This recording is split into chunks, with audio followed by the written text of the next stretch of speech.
സയ്യിദുനാ റസൂലുള്ളാഹി സ്വല്ലല്ലാഹു അലൈഹി വസല്ലമ തങ്ങളെ തെറി പറഞ്ഞുകൊണ്ട്, നബി തങ്ങളെ ചീത്ത വിളിച്ചുകൊണ്ട്, അപകീർത്തിപ്പെടുത്തിക്കൊണ്ട് അച്ചുകൾ നിരത്തി. മുസ്ലിമീങ്ങളുടെ ഹൃദയങ്ങൾ വേദനിച്ചു. ആർക്കാ വേദനിക്കാതിരിക്കുക? ഹബീബ് റസൂലുള്ളാഹിയെ പറഞ്ഞാൽ ഇത്രയധികം നല്ല മരുന്ന് വേറെയില്ല മുസ്ലിമീങ്ങളെ ഇളക്കാൻ എന്നറിയാം. അതുകൊണ്ടാണ് അങ്ങനെ നടത്തിയത്.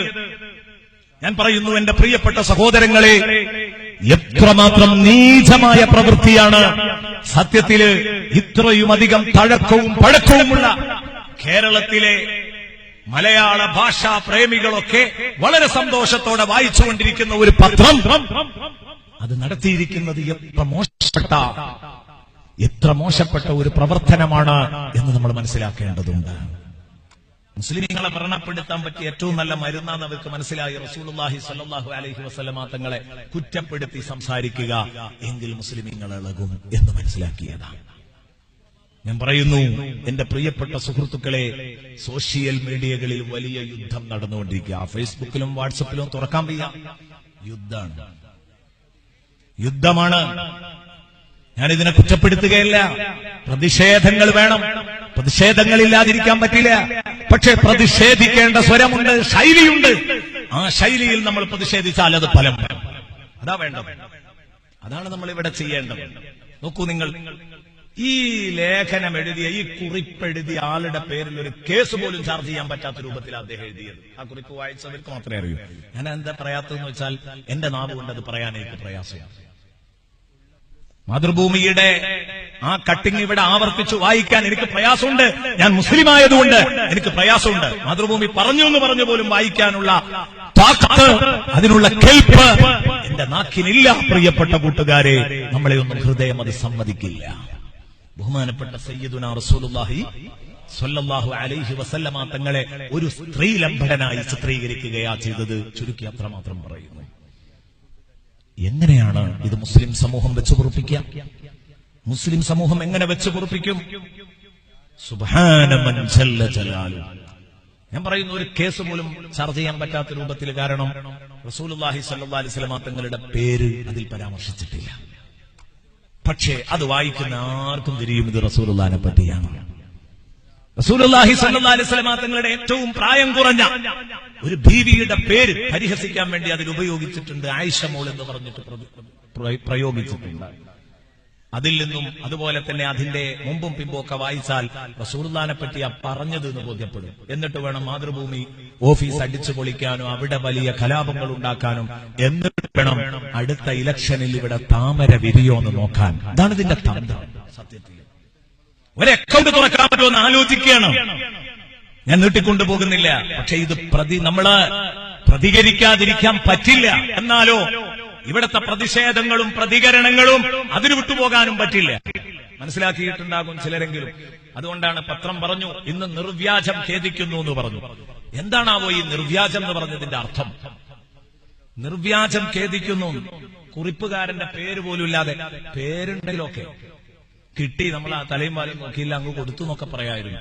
പേര് പോലും ഇല്ലാതെ. ഇത് പത്രത്തിന്റെ ഉള്ളിലുള്ളവർ കളിച്ചതല്ലേ? ഈ പ്രസ്ഥാനത്തിന്റെ നേതാവിനെ, ഈ ഉമ്മത്തിന്റെ നേതാവിനെ അപകീർത്തിപ്പെടുത്താൻ വേണ്ടി കളിച്ചതല്ലേ? ഞാൻ പറയുന്നു, തീർച്ചയായിട്ടും അങ്ങനെയാണ്. ഇത് നിർവ്യാജം ഖേദം രേഖപ്പെടുത്തിയതുകൊണ്ട് തീരുന്ന കേസല്ല. എന്നാലും നമ്മുടെ പരസ്യമായ പ്രതിഷേധങ്ങൾ പിൻവലിക്കാൻ എന്റെ പ്രിയപ്പെട്ട സുഹൃത്തുക്കളെ അത് മതി. അത് മതി. മാത്രമല്ല, ഇതിന്റെ പിറകിലുള്ള ലക്ഷ്യവും അതാണ്. എന്തെങ്കിലും ഒരു പ്രശ്നം ഇവിടെ ഉണ്ടാക്കാൻ പറ്റുമോ എന്നുള്ള ശ്രമം നടത്തി നോക്കുകയാണ് തൽക്കാലം. എന്റെ പ്രിയപ്പെട്ട സഹോദരങ്ങളെ, നമുക്ക് ഇവന്മാരോടൊക്കെ പറയാനുള്ളത്, ആ പരിപ്പ് ഇവിടെ വേവൂല. എന്താ കാരണം?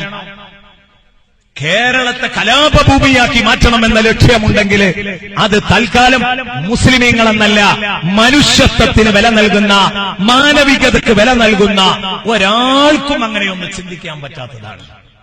മാനവികതയ്ക്ക് വില നൽകുന്ന ഒരാൾക്കും അങ്ങനെ ഒരു കാര്യത്തെക്കുറിച്ച് ആലോചിക്കാൻ പോലും കഴിയില്ല. അപ്പൊ അതുകൊണ്ട് എന്റെ പ്രിയപ്പെട്ട സുഹൃത്തുക്കളെ, നമ്മൾ ചിന്തിക്കണം കേട്ടോ. നമ്മൾ ശരിക്കാലോചിക്കണം.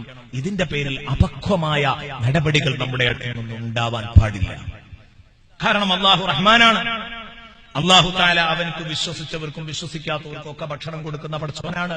അതുകൊണ്ട് തന്നെ നമ്മള് എല്ലാ അർത്ഥത്തിലും എല്ലാവരോടും സ്നേഹത്തിലും സന്തോഷത്തിലുമാണ് നാം ജീവിക്കേണ്ടത്.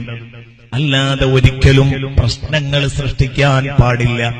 അതേസമയം ഇങ്ങനെ ഒരു പത്രം, പാരമ്പര്യമുള്ള ഒരു പത്രം നമ്മുടെ ഹബീബിനെ വഷളാക്കിക്കൊണ്ട് കുറിപ്പെഴുതിയെങ്കിൽ അതിന് പ്രതിഷേധിക്കേണ്ടത് ഹവയിലിടിച്ചിട്ടല്ല, അന്തരീക്ഷത്തിലിടിച്ചിട്ടല്ല, തല്ലി തകർത്തുകൊണ്ടല്ല, നാശനഷ്ടങ്ങൾ വരുത്തിക്കൊണ്ടല്ല. അതിന് പ്രതിഷേധിക്കേണ്ടത് മാന്യമായ ഭാഷ ഏതാണെന്നറിയോ? എന്റെ പ്രിയപ്പെട്ട സഹോദരങ്ങളെ, നമ്മുടെ പൂമുഖത്ത് നേരം വെളുക്കുമ്പോ ഈ പത്രം നമ്മളെ കാശ് കൊടുത്ത് വന്ന് വീഴുന്നുണ്ടോ? നാളെ മുതൽ വീഴാൻ പാടില്ല. നാളെ മുതൽ ഈ പത്രം നമ്മളെ മുറ്റത്ത് വീഴാൻ പാടില്ല. നമ്മൾ അറിയുന്നവരെ കൊണ്ട് ആരെയൊക്കെ ഇത് റദ്ദ് ചെയ്യിപ്പിക്കാൻ പറ്റുമോ അത് റദ്ദ് ചെയ്യിപ്പിക്കണം. കാരണം ഇവിടെ മനുഷ്യനെ സ്നേഹിക്കുന്ന ധാരാളം മതക്കാര് ജീവിക്കുന്ന രാജ്യമാണ്. നമ്മൾ മാത്രമല്ല, എല്ലാ മതക്കാരും മനുഷ്യത്വത്തിന് വില നൽകുന്ന, മനുഷ്യപ്പറ്റുള്ള എല്ലാ മതവിശ്വാസികളും കാണുന്നത് അങ്ങനെയാണ്. ഈ രാജ്യത്തെ കുട്ടിച്ചോറാക്കണമെന്ന് ഒരാളും ഉദ്ദേശിക്കുന്നില്ല. നമ്മളും ആ സഹിഷ്ണുത തന്നെയാണ് നമ്മുടെ അടുത്തു നിന്നുണ്ടാവേണ്ടത്. അസഹിഷ്ണുത ഒരിക്കലും നമ്മളിൽ നിന്ന് വരാൻ പാടില്ല. എന്റെ പ്രിയപ്പെട്ട സഹോദരങ്ങൾ ചിന്തിക്കണം. ഇനി ഞാൻ പറയട്ടെ, ആ ആരോപണത്തെക്കുറിച്ചൊരു 2 വാക്ക്. ഇത് 53 വയസ്സുള്ള നബിതങ്ങള് ചെറുപ്പക്കാരിയായ ആയിഷയെ കല്യാണം കഴിച്ചു. ഒറ്റ കാര്യം പറയട്ടെ, ചരിത്രം പഠിക്കണം. അന്ന് റസൂലുള്ളാഹി മാത്രമല്ല ഇങ്ങനെ ചെയ്യുന്നത്, അന്നത് പൊതു സ്വഭാവമാണ്. 9 വയസ്സ് പ്രായമുള്ള ഒരാള് ഇന്ന് ഒരു 16-17 വയസ്സുള്ള ഒരു പെൺകുട്ടിയുടെ വളർച്ച ഇപ്പോഴും അറബി പെണ്ണുങ്ങളെ കണ്ടു പരിചയമുള്ളവർക്കറിയും. അത് ഏതാവട്ടെ, അന്ന് എല്ലാവരുടെയും അവസ്ഥ അങ്ങനെയാണ്. അതുകൊണ്ട് തന്നെ 18ാമത്തെ വയസ്സില് സയ്യിദുനാ റസൂലുള്ളാഹി, ബഹുമാനപ്പെട്ട റസൂലുള്ളാഹിയുടെ ബീവി ആയിഷുമ്മ വിധവയായിട്ടുണ്ട്. എന്നിട്ട് ആയിഷുമ്മ റസൂലുള്ളാഹി തങ്ങളിൽ എത്ര സംതൃപ്തയായിരുന്നു, എത്ര സാറ്റിസ്ഫൈഡ് ആയിരുന്നു തന്റെ ദാമ്പത്യ ജീവിതത്തിൽ. അതിന്റെ തെളിവല്ലേ 18 കഴിഞ്ഞിട്ട് പിന്നെ ആയിഷ ബീവി 10-65 കൊല്ലം ജീവിച്ചിട്ട് മറ്റൊരു പുരുഷന്റെ അടുത്തേക്ക് ആലോചിച്ചിട്ട് പോലുമില്ല. കിടപ്പറ പങ്കിടണമെന്ന് ചിന്തിക്കാത്ത പെണ്ണാണ് ബഹുമാനപ്പെട്ട ബീവി ആയിഷ റളിയല്ലാഹു അൻഹാ. ആയിഷ ബീവിക്കില്ലാത്ത സങ്കടം ഇപ്പുറത്തുണ്ടാവേണ്ട കാര്യമില്ല. അന്ന് അത് സർവ്വസാധാരണയാണെന്ന്. എന്നാൽ ആരോപണം ഉന്നയിക്കുന്നതിന്റെ മുമ്പ് ഇത്തരം സംഗതികൾ പറഞ്ഞ് അന്ന് സർവ്വസാധാരണയായി നടപ്പിലുള്ള ഒരു വിഷയം പറഞ്ഞിട്ട് ഈ മുത്തശ്ശിപത്രം ഇങ്ങനെ പേനയുണ്ടുന്നതിന്റെ മുമ്പ് ചിന്തിക്കേണ്ടിയിരുന്നത് എന്താണെന്നറിയോ? സയ്യിദുനാ റസൂലുള്ളാഹി തങ്ങൾ ഇന്ന് കല്യാണം കഴിച്ചത് ഫസ്റ്റ് കല്യാണം. അവിടെ നിന്ന് എഴുത്, എന്നിട്ട് തുടങ്ങാം നമുക്ക്. മുത്തുനബിയുടെ 1ാമത്തെ കല്യാണം 25ാമത്തെ വയസ്സിലാണ്. തൊട്ടാൽ പൊട്ടുന്ന പ്രായമാണ്. ഒരു പുരുഷന്റെ ഏറ്റവും നല്ല പ്രായം 25ാമത്തെ വയസ്സിൽ ഹബീബ് കല്യാണം കഴിക്കുന്നത് 40 വയസ്സുള്ള 4 കുട്ടികളുടെ ഉമ്മയായ ബീവി ഖദീജുമ്മയാണ് റളിയല്ലാഹു അൻഹാ. 4 കുട്ടികളുടെ ഉമ്മയാണ്. 2 ആളാൽ വിവാഹമോചനം ചെയ്യപ്പെട്ടയാളാ. 2 ഭർത്താക്കന്മാര് നേരത്തെ കല്യാണം കഴിച്ചിട്ട് അവരാൽ വിവാഹമോചിതയായ ബീവി ഖദീജുമ്മ, 40 വയസ്സുള്ള ഖദീജുമ്മ. 65ാമത്തെ വയസ്സിലല്ലേ ഖദീജ ബീവി വഫാത്താകുന്നത്. അന്ന് മുത്തുനബിക്ക് എത്രയാ വയസ്സ്? 50 അല്ലേ? 25ലാ കിട്ടിയത്. 50-ൽ 40, 25, 65, 40, 25, 65. 65ാമത്തെ വയസ്സിലാണ് ബീവി ഖദീജുമ്മ വഫാത്താകുന്നത്. ആ ഉമ്മ മരിക്കുന്നത് വരെ, അപ്പോ നല്ല നിറഞ്ഞ പ്രായത്തിൽ 65 വയസ്സ് പ്രായമുള്ള ഒരു ഉമ്മാമയാണ് റസൂലുള്ളാന്റെ ഭാര്യ. അതെഴുതിയിട്ട് പറയ്, മുത്തുനബി സ്ത്രീലംബനാണ്. ബുദ്ധിയുള്ളവർ അംഗീകരിക്കട്ടെ. അവിടുന്ന് തുടങ്ങണം. ബുദ്ധിയുള്ളവർ അംഗീകരിക്കട്ടെ. ഈ നല്ല കാലമൊക്കെ അങ്ങ് അസ്തമിച്ചതിന്റെ ശേഷം സയ്യിദുനാ റസൂലുള്ളാഹി തങ്ങൾക്ക് ഈ ഭ്രാന്തളകിയത്. അവിടെയാണ് ദൈവനിശ്ചയപ്രകാരമാണ് തിരുനബിയുടെ കല്യാണങ്ങൾ മുഴുവനും നടന്നത് എന്ന മുസ്ലിമീങ്ങളുടെ വിശ്വാസം അർത്ഥവത്താകുന്നത് അവിടെയാണ്. കാരണം കല്യാണം നടന്നത്. ഇനി നോക്കട്ടെ സെക്കൻഡ് കല്യാണം. ആയിഷയിലേക്ക് എത്തുന്നതിന് മുമ്പ് സെക്കൻഡ് കല്യാണം, രണ്ടാമത്തെ കല്യാണം ആരെയാ കഴിച്ചത്? സയ്യിദുനാ റസൂലുള്ളാഹി. രണ്ടാമത്തെ കല്യാണം ആരെയാ കഴിച്ചത്? ഈ സദസ്സിൽ അറിയുന്നവരുണ്ടാവും. ആർക്കെങ്കിലും അറിയോ രണ്ടാമത്തെ കല്യാണം ആരെയാ കഴിച്ചത്? അറിയോ? ബീവി സൗദ റളിയല്ലാഹു അൻഹ. രണ്ടാമത്തെ കല്യാണം കഴിച്ചത് സൗദാ ബീവിനെയാണ്, ആയിഷ ബീവിനല്ല. അത് പിന്നെയാ വരുന്നത്. സൗദാ ബീവിയെയാണ് കല്യാണം കഴിച്ചത്. സൗദാ ബീവിന്റെ വയസ്സ് എത്രയെന്ന് അറിയണം? പറയണം. ഒന്നങ്ങനെ 25-ാം വയസ്സിൽ കെട്ടിയതാണ്, അതങ്ങനെ കഴിഞ്ഞു, അത് കഴിയോളം അങ്ങനെ പോയി. ഇനി അവസരം കിട്ടിയപ്പോ ഒരു ചെറുപ്പക്കാരത്തിനെ പോയി കിട്ടിയോ? ഇല്ല. പിന്നെ സൗദാ ബീവിനെ കെട്ടിയ സൗദാ ബീവി ആരായിരുന്നു അറിയോ? ഭർത്താവ് മരിച്ചിട്ട് ആരാരും സംരക്ഷിക്കാനില്ലാതെ കുടുങ്ങിയ ഒരു പെണ്ണ്. ആ പെണ്ണിനെ അങ്ങോട്ട് ഏറ്റെടുത്തു സയ്യിദുനാ റസൂലുള്ളാഹി. ബീവി സൗദ 63 വയസ്സായിരുന്നു സൗദാ ബീവിക്ക് കല്യാണം കഴിക്കുന്ന അന്ന്. 63 വയസ്സുള്ള സൗദാ ബീവിയെ കല്യാണം കഴിച്ചത്. ഈ ചരിത്ര ഭാഗങ്ങളൊക്കെ എന്തിനു മൂടിവെച്ചു? ഈ ഹബീബിനെ വഷളാക്കാൻ വേണ്ടി മാത്രമല്ലേ?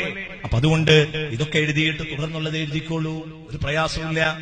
കാരണം ചെറിയ കുട്ടികളെ കല്യാണം കഴിച്ചു, ചെറുപ്പക്കാരിയെ കല്യാണം കഴിച്ചു എന്നത് അന്ന് സർവ്വസാധാരണയായി നടക്കുന്നതാണ്. അന്ന് ആ കാലഘട്ടത്തിൽ അങ്ങനെ കല്യാണം കഴിക്കാത്ത ആരും അവിടെ ഇല്ല, എല്ലാവർക്കും അതുപോലെ ഉണ്ട്. എന്നിട്ട് പിന്നെ റസൂലുള്ളാഹിയുടെ ബീവിമാരൊക്കെ, ആ ജീവിതത്തിലേക്ക് കടന്നു വന്ന ബീവിമാരൊക്കെ വിധവകളാണ്. വിധവകളെ സംരക്ഷിക്കുന്നതിന്റെ ഭാഗമായിട്ടാണ് ഒരായിഷ ബീവി മാത്രമാണ് കന്യകയായിട്ട് ജീവിതത്തിലേക്ക് കടന്നു വന്നിട്ടുള്ളത്. ഇത് മനസ്സിലാക്കി കഴിഞ്ഞാൽ ഈ ആരോപണത്തിനൊരർത്ഥവുമില്ലെന്ന് മനസ്സിലാക്കാൻ സാധിക്കും.